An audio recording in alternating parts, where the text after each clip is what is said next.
बोलती पुस्तके. ज्यांना वाचनाचा नाद त्यांना बोलती पुस्तके घाली साद. आमचं चॅनल सबस्क्राईब करा आणि सबस्क्राईब करायला इतरांनाही सांगा. नमस्कार श्रोते मित्र हो, बोलती पुस्तके सादर करीत आहे लेखक मारुतराव वाघमोडे लिखित कादंबरी बिरोबाचं चांग भलं, भाग 5.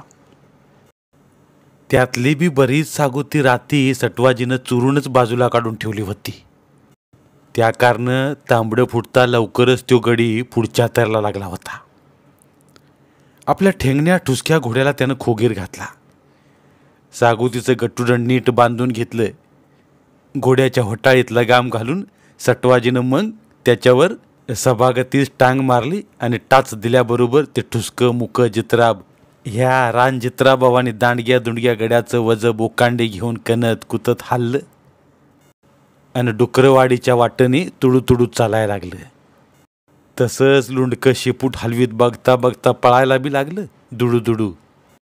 एक कासराभर दिसाला तर सटवाजीनं डुकरवाडी बी गाठली. त्या वाडीत गड्यानं एक बायको हिरली होती. लई वर्षापासून सटवाजी लग्नाचा विचार करून दमला होता, पर त्याचं काही लगीन आजवर कुठं जुटतच नव्हतं. गडी दिसायला जरा इद्रूप आणि राक्षी, तसाच वागणुकीला बी सटवाई लई खोडसा, कपटी, वडाळ आणि चोरटावी. मग अशा आडमुट्या गड्याला आपली पोर बायको म्हणून देतो तरी कोण? दगडवाडीचा नागवांना सटवाजीचा सक्का मामा, तिथला त्यो किडखाऊ दलाल पुढारी, पर त्यो बी काही या गड्याचा लई विचार करीत नव्हता. तरी बी आता मात्र ह्या झुटिंगवाणी गड्याला डुक्करवाडीच्या चिमाजी दगड्याने आपली लेक ठकू देऊ केली होती. ही ठकूबी दिसायला तशीच ओबाड धोबाड आणि जराशी घुबाडच होती. त्या कारण ती बी बिचारी अशीच लईंदी घुंगत पडली होती. त्या कारण त्या दोघांचा जोडा आता लई नामी झॅक जुळला होता.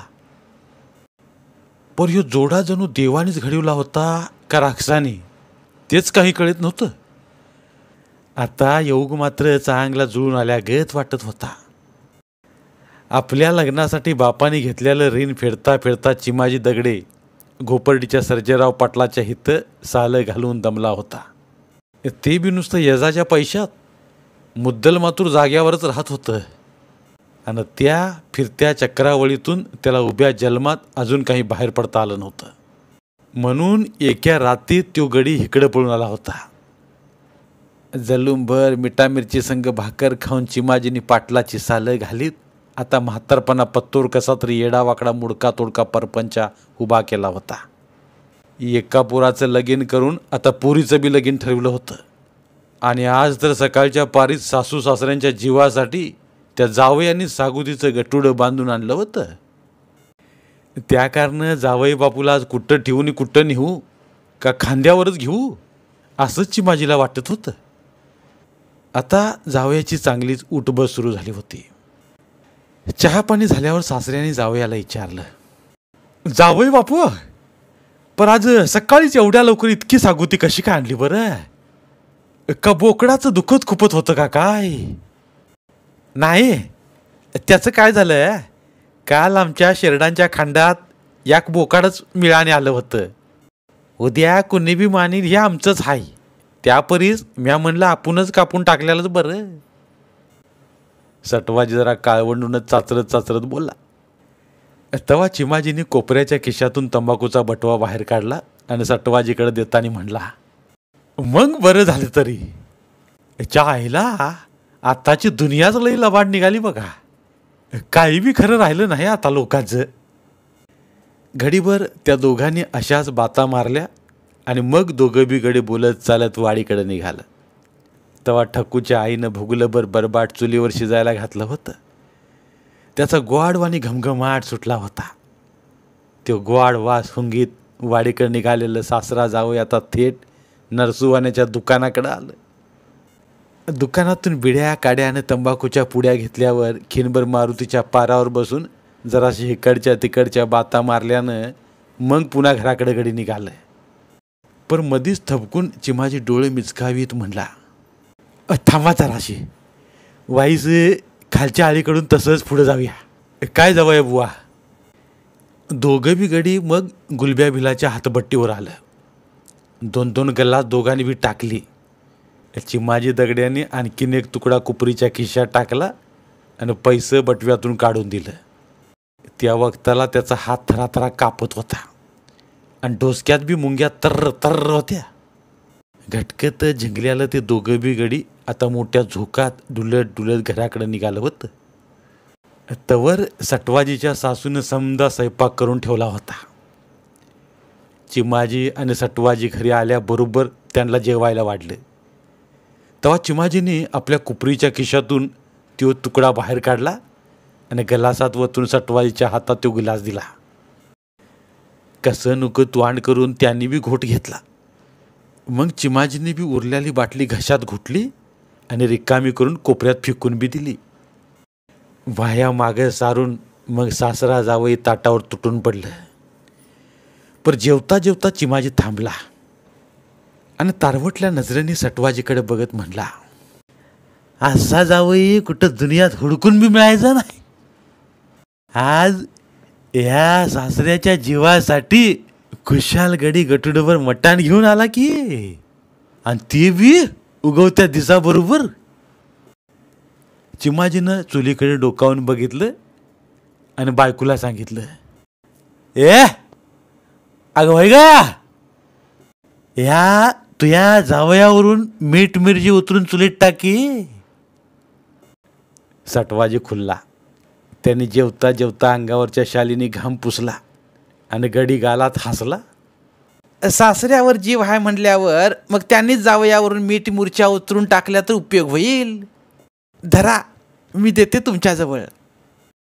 तानाबाया डोसक्यावरचा पदूर सावरीत मुरका मारून हसत बोलली. म्हणून खरकाटा हात तसाच घेऊन चिमाजी उठला. बरं, मी माझ्या हातानेच ह्या माझ्या लाडक्या जावयावरून मीठ मिरची उतरून टाकतो. मी भेटतोय काय मर्दा, भेटतोय. असा जावई दुनियात बी नाही मिळायचा, देवाला नमस करून बी नाहीच मिळायचा बरं का. चिमाजी दगड्या पुरता झिंगला होता. त्यांनी खरकाट्या हातानेच गाडग्यातलं मीठ घेतलं, उतरंडीच्या मिरच्या बी घेतल्या आणि मग सटवाजीवरून 3 बाऱ्या उतरून चुलीत बी टाकल्या. तवा मीठ तडाडलं, मिरच्या हुरपाळल्या. त्या कारण समद्या घरात ठसकाच उठला. सटवाजीला ठसका लागला. तवा चिमाजीने त्याच्या तोंडामोर पाण्याचा तांब्या धरला. पाणी, पाणी प्या, पाणी प्या. पाण्याचा घोट घेऊन ठसका थांबल्यावर मग सटवाजी बी जेवत्या ताटावरून उठला आणि दोन्ही बी खरकाटा हात जोडून तसा चिमाजीच्या पाया पडला. तोत्र बोल बोलत म्हणला, मामा, तुम्हावाने सासरा बी कुठं पिरती मी भर गावायचा नाही बरं का. मला तुमचा एक मुकाच घेऊ द्या बरं आता. आणि तसंच खरकाट वक्त झाड तोंड घेऊन सट्टबाजीने चिमाजीचा एकदा मुका बी घेतला. दोघांना बी आता जेवायचं भानच राहिलं नव्हतं. सकाळी दिसाबरोबर रानात गौऱ्या गोळा करायला गेलेली ठकू गौऱ्याचं तिरडं घेऊन घरी आली. तिचा भाऊ कचरू बी 4-5 शेरडं आणि 7-8 मेंढरं घेऊन आला. मेहुण्या आल्याला कळालं, त्या कारण गडी घराकडे आला. तेव्हा तो सटव्या दाजीला बघून मनातून पुरता हरकून गेला आणि त्याच्या अंगाला लाडं लाडं झोंबायला लागला. तशी ठकू मात्र जराशी लाजली आणि लाजून तोड्यांचं पाय दनाक दनाक आपटीत झिपऱ्या सावरून तिरुळा डोळा गारुकणी फिरवीत कोपटात घुसली. तिला बघून सटवाजी भलताच खुशीत आला. समद्यांच्या गाठी भेटी झाल्या, बोलणं झालं. मग सटवाजीने आपल्या ठेंगण्या घोड्याला पुन्हा खोगीर घालायची तयारी केली. पर सटवाजीने घोड्याच्या होटाळीत घातलेला लगाम धरून कचरू आडवा झाला. दाजी, आज जायचं नाही, आजचा मुक्काम हितं. हे उरल्याला एवढं भगुलभर बरबाटा हितं कोण खायचं सांगा बरं. ते आता 2 रोज तुम्ही सारी खात बसा. माया मागे लई उद्योग आहे ते, मला गेल्या बिगार मार्गच नाही. सटवाजीचं बेचैन मन गटकीत सैरबैर होत होतं. त्याच्यातला चोर आता इतक्या वाढूळ एका जागेवर बसू देत नव्हता का थांबू बी देत नव्हता. तरी पण आता बघता बघता उन्हाचा कहार झालेला बघून ऊन उतरूच तोर तो तिथंच थांबला. त्यामुळे लग्नाच्या गप्पा चप्पा झाल्या. बरं वाटलं त्याच्या जीवाला. रातभर जागरण गोंधळ झाल्यामुळं झोपच मिळाली नव्हती. आता बी पोट फुटूस तोवर जेवल्यामुळं अंगणातल्या लिंबाच्या झुडपाच्या सावलीत गुंगी लागली. झोपेतून उठल्यावर तर तांबारलेलं लाल भडक डोळं आणि द्रुप तोंड. त्या कारणानं सटवाजी लईच भिसूर दिसत होता. त्याची नजर बी सारखी कावरी बावरी. घडी आडदांड पण लई दचकत होता. आता सासरवाडला रामराम करून सटवाजी आपलं घोडं दामटीतच तिसरा पहाराच्या वक्ताला थेट नक्कटवाडीच्या शिववर आला. घोड्यावरूनच त्याने आपली चोरटी नजर वाडीकडे फेकली. तेव्हा सटवाजीच्या काळजाचं पाणी पाणी झालं आणि उरात फुरती धडकीच भरली. तसंच पुढं घोडं दापून चांबार टेकडीवरून त्यानं वाडीकडे चोरावानी बघत नीट खात्री करून घेतलं. चांगल्या 5-25 माणसांच्या घोळक्यात मोहरं चालणारी 2 खाकी पांगुनातली पोलिसं लांबूनच ओळखून आली. रात्री बोकाड कापून खाल्लं त्या खोरवाडाकडूनच त्या माणसांचा घोळका आता पुढं पुढं वाडीकडे सरकत होता. त्या घोळक्यात समध्यात उच आणि दांडगा गडी कोंडीबा बनगर तर ठळकच ओळखून येत होता. त्यो आपल्या नेहमीच्या डौलदार चालीने लांब लांब ठांगा टाकीत मोहरं चालत होता. आणि त्याला बघून तर सटवाजीचा जीव पुरता हबकून गेला.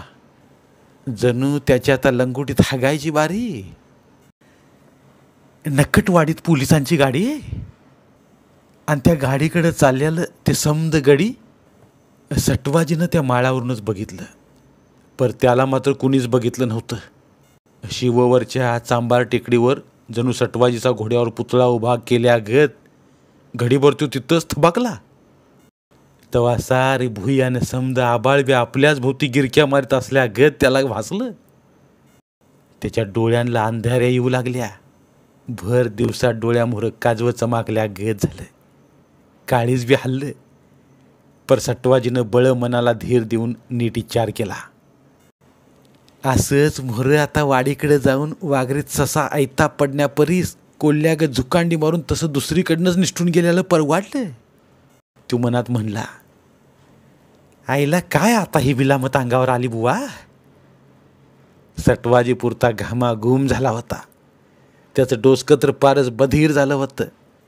आणि आता दुसरीकडे तरी मोहरं कुठं जावं हेच कोडं त्याच्या मोहरं उभं राहिलं होतं. सटवाजीने कपाळावरचा घाम पुसला. तेव्हा त्याच्या डोसक्यात एक हिगत शिरली आणि त्यामुळे त्याच्या अंगात एकाएकी अवसान आल्यागत झालं. आणि मग त्यानं आपलं घोडं जागच्या जागीच मुरगळून घोरपडीच्या वाटेकडे वळवलं. माणसांच्या बिहानी लांडगा पळावा तसा सटवाजी शिववरून चिंगाट पळाला. घोरपडी गाव तसं बरंच लांब होतं. त्या गावचा सर्जेराव घोरपडे पाटील तसा महागुंड माणूस असल्याकारनं समद्या हळूपाळीला त्याचा दांडगा वचूक होता. आजवर तालुक्याचं पोलीस खातं बी त्या पाटलाला जसं जरा टरकूनच होतं. त्यामुळं ह्या भागातलं पारधी लांब कुठं चोऱ्या माऱ्या करून आणलेलं गबाळं ह्या पाटलाकडेच आणून ठेवीत. एखाद्या चोरीत पारधी गवासला तर पाटील त्याला जामीन होऊन भरपूर पैसे घे आणि पोलीस खात्याला हाताला धरून जिरवाजिरवी करायला बघे. चोरांना सोडवायला नाना तरच्या खटपटी करी. घोरपडीचा ह्यो सर्जेराव घोरपडे पाटील तसा खुनशी बी लई होता. त्याच्या वाटला आडवं तिडवं गेल्याला त्याला खपत नसं. एखाद्यावर डूक धरला तर डोमा नागागत डसून तो सूड उगवल्या बिगार राहत नसं. त्या कारणानं तो कसा बी वागला तरी त्याच्या मोहरं मात्र समद्याला नमूनच राहणं भाग पडत होतं. जोंधळ्याची सुगी सजून आली की दर साल पाटलाच्या मळ्यात इर्जिकी व्हायच्या. तवा तिथं जणू मोठी जत्राच भरल्यागत माणसं जोंधळा काढायला जमायची. भोवतालच्या साऱ्या धनगरांच्या वाड्या आणि वस्त्यावरची समधी लहान त्वारं धनगारं पाटलांच्या हाकसरशी धावून जणू उधळतच यायची. त्यांना आल्या बिगार मार्गच नव्हता दुसरा. करणार काय. एवढंच नाही तर इर्जिकीच्या जेवणाला सुद्धा पाटील सांगल त्या धनगराने आपापल्या खांडातलं चांगलं शेलकं बकरं तिथं आणून द्यायचं. ह्यो तसा दर सालचाच ठराव असल्यागत रिवाज पडला होता. सर्जेराव दादाची बी तशी पिढीजात सावकारकी होती. कैक भोळ्या भाबड्या इमानी गड्यांनी पोरापुरींच्या लग्नासाठी काढलेलं ऋण त्या गड्यांच्या कैक पिढ्या सालं घालून मेल्या तरी ती फिटत नव्हतं. नुसत्या याच बट्ट्याच्या चक्रात जणू तेल्याच्या घाण्याला झोपलेल्या बैलागत आजवर लई गडी पाटलाच्या रानात रातून द्या राबत होतं. आणि राबून राबून झिजून कुजून तसंच मरत बी होतं. कैक जणांचं नुसत्या सालाने ऋण फिटत नाही म्हणून पाटलांनी त्यांच्या जमिनी घाणवटला ठेवून तशाच डुबविल्या होत्या आणि दाबून दडपून तशाच बळकवल्या बी होत्या. आणि असं करूनच सर्जेराव घोरपडे पाटलाने आपल्या पिढीजात जमीनदारीत आणखी मोठी भर घालून दांडगा पसारा पांगवला होता. त्याच परीने त्याने आपली जबरी हुकूमत बी आजवर लई लांब वर गाजविली होती. ह्या गेल्या सुगीत औंधा सटवाजी पाटलाच्या इर्जिकीला गेलाच नव्हता. पर पुढं पाटलाच्या पुरीचं लगीन झालं तेव्हा मात्र लई राबला. झाडलोट करायला, पाणी व्हायला, पत्रावळ्या उचलायला सटवाजींनी लई धावपळ केली होती. ते पाटलांनी डोळ्यांनी स्वतः बघितलं होतं. त्या कारण पाटील आपल्याला ह्या बोकडाच्या लपड्यातून सोडविल अशी सटवाजीला आता भाबडी आणि चोरटी आशा वाटत होती. पर असली कित्येक झुराळे दिस उगवल्यापासून रात्री झोपूस्तोवर कैक वाऱ्या पायाखाली रगडून मरत्यात या गोष्टीची गंती सर्जेरावांनी आजवर कवाच केली नव्हती. धनगरातलं धनगरात अशाच कळवंड्या लावल्या म्हणजे पाटलाचं त्यात चांगलंच राजकारण रंगत होतं. करमणूक तर होतच होती, पर आणखी लई मतलूब त्यातूनच साधला जात होता.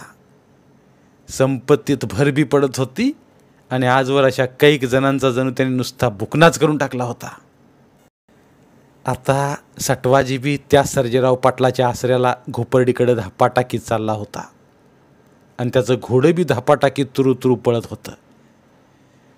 त्या वक्ताला वाटेच्या कडेला माळाच्या गळवाटावरच भिका कोळंकर आपली मेंढरं हुसकीत चिमणवाडीकडे सरकत होता.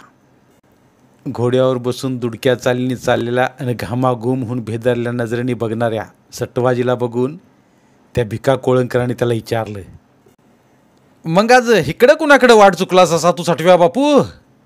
घोरपडीकडे चाललो. तहानाने कोरड पडलेल्या घशातून जणू घोरपडच निघावा तशा खरबूड आवाजात सटवाजीनं सांगितलं. तेव्हा भिका कोळकर मुरक्या मुरक्या गालात हसून म्हणला, रात्री बिरवाडीच्या कोंडीबा बनगराचं देवाला सोडलेलं बोकाड नकटवाडीच्या गड्यांनी चोरून कापून बी खाल्लं म्हणते. ते काय खरं का खोटं रे गड्या? तुम्हाला कोण म्हणलं?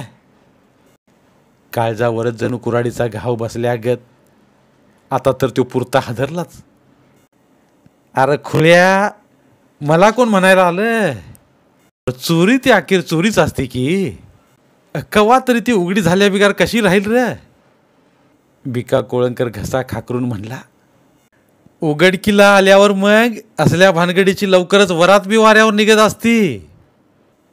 पर मला वाटतं गड्या तो ही बोकडाची भानगड करायलाच नको होती.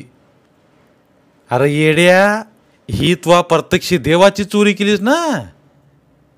बघ आता तो देवच तुझी कशी झाडाझडती घेतोय. ती झाडाझडती घेतल्या बिगार तू राहणारच नाही. ध्यानात ठेव तू मावा बोल. देव बिरुबा म्हणते त्याला बी. आपला एवढाच बोल ध्यानात ठेव आणि जाऊन दे गड्या तू घोडं तसंच पुढं. मला आता तुझ्याजवळ थांबायला सवड नाही. ती बघ माई जित्राबाबी लांब गेली तिकडं पार खोरवाडात. एखादा लांडगा असला तिकडं तर माया बी बोकडाला हानील डाव. भिका कोळंकराच्या बोलण्याने तर सटवाजी पुरताच येडावल्या गत झाला आणि उरलं सुरलं अवसान बी त्याचं पारच गळून गेलं. घशाला आणखीच कोरड पडली. पर तसाच लंडकोडग्या गत तो गडी बोलला, बरं जाऊ द्या, काय व्हायचं ते होऊ द्यात. आता होईल त्या गोष्टीला तोंड द्यावंच लागेल. त्याला काही इलाज बी नाही. पर निदान तंबाखूचा एखादा इडा तरी द्या गड्या भिकामा माता. सटवाजीने हात पुढे केला, पर भिका कोळंकरांनी त्याला झिडकारलंच. तंबाखूचा इडा? तुला इडा दिला तर तुही पिढ्या लागेल की माया माग. तंबाखूचा इडा काय मागतोय जेड्या? आता तुला मी तंबाखूची एक काडी बी देणार नाही. जातो आता मी. हान तू बी घोडं, जाऊन दे तसंच पुढं. असं तडक सांगून भिका असं मेंढरांना हाके तिकडं तरातरा पळाला बी काठी आपटीत. आणि मग सटवाजीने बी कसनुक तोंड करून घोड्याला टाच दिली. तसं घोडं तुडू तुडू निघालं मोरच्या वडीने. वाटेवर चिमणीवाडी बी तशी नेटा आत दिसत होती. एका लहानुशा घरामुळं लहानुसा मांडव घालायचं काम चालू होतं. उद्या कुणाचं तरी टिळा नाहीतर साखरपुडा तिथं होणार असेल असं मनातली मनात गिरवून मोहरं जाताना सटवाजीला बहिणीची सय आली. त्याच्या पाठची गंगू आजवर्दी ह्याच चिमणवाडीत दिली होती. पर आता ह्या वक्ताला त्याचं मन बहिणीच्या घरी जायला बी धजत नव्हतं. जीवाची नुसती उलघाल चालली होती. वैदांच्या भ्यापानाने जणू रानबोका पळावा तसा सटवाजी नुसता मोहरं पळत होता. आणि त्याच्या घोड्याच्या तोंडाला तर पळून पळून फेसकुटच आलं होतं. वाडीच्या शिववरून बी आता 4-5 मैलांचं अंतर तोडून ते ठेंगणं घोडं घोरपडीच्या माळावर आलं. आणि तसंच पांदीच्या वाटेला लागून मोठ्या कमानीच्या इशीत आल्यावर मात्र जरा बिचाकल्यागत झालं. पर पुढं तसंच बरंच राहिलं. मग उभ्या पेटेतून मोहरला 2 चौक ओलांडून पारला येडा घालून थेट सर्जेराव घोरपडे पाटलांच्या वाड्यासमोर येऊन उभं राहिलं. तेव्हा ऊन पारच उतारलं होतं. घोड्यावरून खाली उतरून सटवाजीनं घोडं तिथंच बांधलं. मग त्या मुक्या जित्राबाने जरा दम खाऊन लुंडक्या शेपटाच्या कुच्च्याने अंगावरच्या गोमाशा एकदा फडाफडा झाडल्या. पाटलाची ती जुनाट भली दांडगी गडी आता ढासायला लागल्या कारणानं जरा इद्रूप आणि भिसूरच दिसत होती. तिचा दरवाजा बिजून मोठ्या येशीगत दिसत होता. उच्च उच्च चौतार, त्याला बी मोठाल्या लोखंडी कड्या. त्यातल्या एका कडीला लई देखना उमदा घोडा बांधलेला. त्यो मोठा ऐटीतच उभा होता. सटवाजीच्या घोड्याला जणू खिजवल्या ग त्याने खिकाळी ठोकली. तेव्हा त्याचं ठेंगणं घोडं नुसतं फुरफुरलं. पाटलाचा घोडा बघून सटवाजीला आपलं जित्राब तर जणू दगड्या कैकाळाच्या मरक्या गाढवागतच भासलं. त्या मोठ्या कमानी दरवाजात एक भलं दांडगं कुत्रं बी साखरदंडाने बांधलं होतं. सटवाजीकडं बघून ते बी वाडूल धरून गुरुपकत जबडा वासून नुसतं चौताळ्या गत करीत होतं. आणि तिथंच एक मोठा भिरची भिर आणि काळ्या झार लई रगाट गडी उभा होता. त्यो सटवाजीकडं जणू रेडा तुंबल्या गत बघत होता. तरी बी त्यालाच सटवाजीनं भीत भीत विचारलं, पाटील आहेत का वाड्यात? नाहीत असं धाडकुनी सांगून त्या गड्याने सटवाजीला गुरकून विचारलंय. काय काम आहे? नाव गाव आहे का नाही तुला? कुठल्या गावचा तू? तो गडी बी तसा जरा इलामी आणि नौकाच असल्यागत दिसत होता. आणि त्यो सटवाजीकडं तसाच डोळं फाडून बघत होता. त्याच्याकडं जरासं बिचकत बिचकतच बघत सटवाजीनं सांगितलं, मी होय, मावं नाव सटवाजी, नक्कटवाडीच आहे बघा. जरा वाईस लई मोक्याचं काम होतं बघा पाटलांकडे. सटवाजीला साजणारं त्याचं नाव ऐकून तो कमानी दरवाजातला जंबिऱ्या गडी बी पांढरं ध्वाट दात इचकीत जणू खुळखुळा वाजल्या गत खदा खदा हसला खरा. पर त्या कारण सटवाजी जास्तच काळवांडला आणि लई रामल्या गत झाला.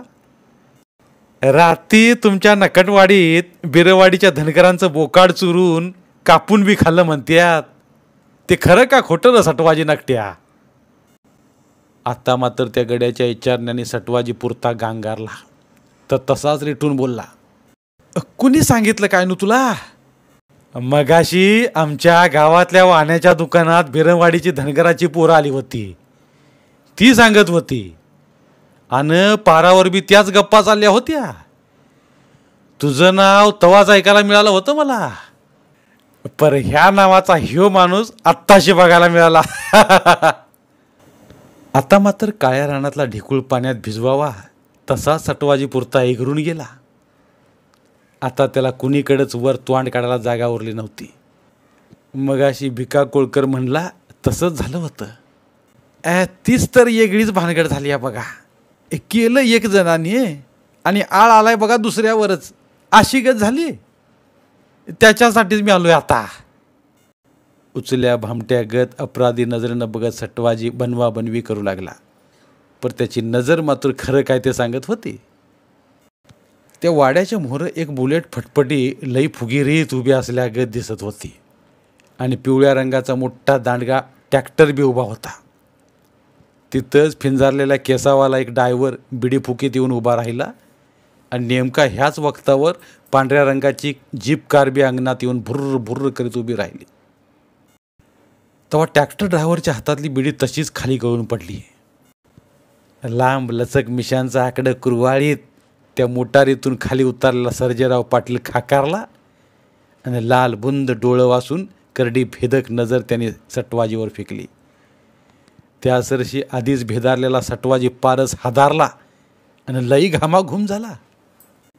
हा अरे काय सटव्या चोरा, पोलीस तुला तिकडं हुडकतेत आणि तू मात्र इकडं पळालास होय रे. कमाल केलीस. ते गाडाव बांध की जरासं लांब, नाहीतर त्याच्या सगळ्या गोमाशा यायच्या आमच्या घोड्याच्या अंगावर. हा बरं काय म्हणतोस आता मग? राती हाणलास कोंड्या धनगराचं बोकाड दाबून. पाटलाच्या बोलण्याने सटवाजीची पारच वाचा बसल्या गत झालं. आधी त्याने आपलं घोडं तिकडं लांब वडाच्या झाडाखाली नेऊन गुत्तिवलं आणि मग पुन्हा पाटलाजवळ येऊन पायाच्या अंगठ्याने भुई टोकरीत खाली मुंडी घालून कान कापल्या गत उभा राहिला. सर्जेराव पाटील तसा मुलकाचा लबाड, पर त्याला मात्र दुसऱ्यांनी सारं खरंच बोलावं लागत असतं. ही भानगड सटवाजी बी जाणून होता, म्हणून त्याने आपला सारा गुन्हा पाठदेशी कबूल केला. बोकाड कापून खाल्लं हे खरं झालं दादा, पर ते आम्ही चोरून आणलेलं नव्हतं. मिळानी माया खंडात आलं होतं. आत्ता वाटतं ते आपण कापायला नकोच होतं. कापायला नको होतं हे तुला कळालं, पण लई उशिरा. त्यामुळं आता काही बी सांगितलास तरी तुझ्या हातून गुन्हा घडून गेला असल्यानं तुझी सुटका व्हायची अवघड गोष्ट आहे बघ. दादा तुम्ही कसं तरी करून ह्या लपड्यातून माझी सुटका करा बुवा. मी तुमच्या बुट्टासकट पाया पडतो. असं म्हणून मोठ्या काकुलतीनं सटवाजी त्या वक्ताला पाटलाच्या पाया पडला आणि पुन्हा नाही बघा असा गुन्हा कवाच घडून द्यायचो, एवढी बार झालं चुकून, असं सटवाजीने हळूच सांगितलं. अरे येड्या धनगारा, तुझं आता सारं खरं बोलणं झालं, पण मी काय फौजदार आहे का कोण? त्या फौजदाराला नुसतं तोंडाने सांगून तो माझा ऐकल. दुसरी भानगड अशी झाली की साहेब नवीन आला आहे, तो भलताच कडक आहे. तो पैसे बी अजिबात खात नाही आणि गुन्हेगारला मरणाचा झोडतोय. तरी बी आपण पोलिसांच्या हाताने जमल तर पैसे देऊन तर बघूया, पण पैशा बिगर काम होणारच नाही. आणि दुसरं असं की पैसे तर तुला दिल्या बिगर मार्ग नाहीच, मात्र एक जामीन बी द्यावा लागेल बरं का. जामीन बी बघतो पर, असं चाचरत बोलत सटवाजीने कंबरला खवल्याला बटवा काढला आणि त्यातून 100च्या 3 नोटा बाहेर काढून त्या पाटलाच्या मोहर धरल्या. तेव्हा त्या नोटांकडे लाल डोळे करून बघत पाटील गुराकला आणि लई गंभीर चेहरा करून खवाळा. अरे सटव्या येड्या धनगारड्या, ह्या तुझ्या 3 त्रुटांनी काय त्यांच्या पानाचा काच चुना तरी होईल काय? खुळा कुठला? गरीबाला घ्या कसं तरी सांभाळून दादा, सटवाजी कापऱ्या आवाजात घाबरत घाबरत बोलला. त्याच्या तोंडावरून घाम नितळत होता. गरीबाला असल्या भानगडी आणि लपडी सुचत नसत्यात. भडव्या तू माजुरा गरीब आहेस. हे बघ मी सांगतो, हे बोकाड तुला आता चांगलं 2-3 हजारा तरी बसल बघ. एवढं पैसे मी आता कुठून आणायचं व दादा? आणखी कुठून तरी चोरून. एका चोरीतून निघायला दुसरी बी चोरीच कर की.